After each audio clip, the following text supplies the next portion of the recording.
Saudi আরবের রিয়াদে গত রোববার একটি সোফা তৈরির কারখানায় ভয়াবহ অগ্নিকাণ্ডের ঘটনায় ১৬ বাংলাদেশির মর্মান্তিক মৃত্যু হয়। বাংলাদেশ দূতাবাসের লেবার উইং জানায়, তারা ঘটনাস্থল থেকে মোট ১৬টি মৃতদেহ উদ্ধার করেছে এবং উদ্ধার অভিযান শেষ হয়েছে। তবে আরেকটি বিষয় হলো, যে সোফা তৈরির কারখানায় ঘটনাটি ঘটে সেখানে কাজ করত মোট ১৭ জন। অগ্নিকাণ্ডে ১৬ জনের মরদেহ উদ্ধার হওয়ার পর তাই সঙ্গত কারণেই প্রশ্ন দাঁড়ায়, আরেকজনের কি হলো? সে কি জীবিত নাকি বাকিদের মতোই মৃত?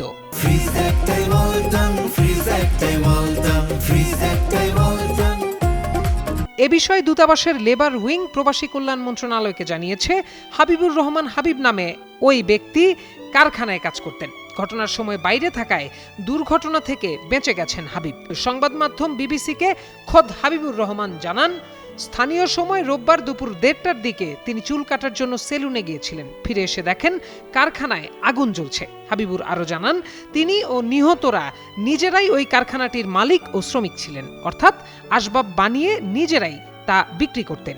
ওই দুর্ঘটনায় নিহতদের মরদেহ দ্রুত দেশে ফিরিয়ে এনে পরিবারের কাছে হস্তান্তর ও ক্ষতিপূরণ নিশ্চিত করতে সংশ্লিষ্টদের নির্দেশ দিয়েছে প্রবাসী কল্যাণ মন্ত্রণালয়।